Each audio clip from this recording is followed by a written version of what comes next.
రాజాసాబ్ చిత్రం ప్రస్తుతానికి ఓటీటీలో ప్రదర్శింపబడుతుందని మనందరికీ తెలుసు. ఒకే రోజులో దాదాపు 110 కోట్లు సాధించి ప్రభాస్ స్టామినా ఏంటో నిరూపించినటువంటి రాజాసాబ్ 3 గంటల 30 నిమిషాల నిడివితో ఉండబోతోంది.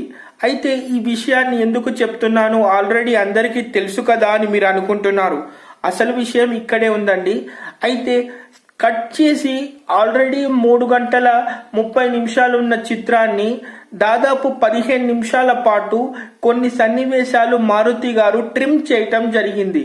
అయితే ఇప్పుడు ఓటీటీలో అవన్నీ కలిపి రిలీజ్ చేస్తున్నారు. అయితే చాలా మంది ఎంతో యాంగ్జైటీగా ఎదురు చూస్తున్నటువంటి ప్రభాస్ ఓల్డ్ గెటప్ అనేది కూడా ఇందులో ఇంక్లూడ్ చేయడం జరుగుతుంది.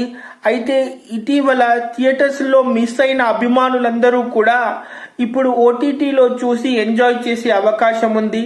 అయితే అన్కట్ సీన్స్ అన్నిటినీ తీసుకుని ఏవైతే డిలేటెడ్ సీన్స్ ఉన్నాయో అవన్నీ ఇంక్లూడ్ చేసి ఓటీటీలో ప్రదర్శింపజేయడం పడుతుంది.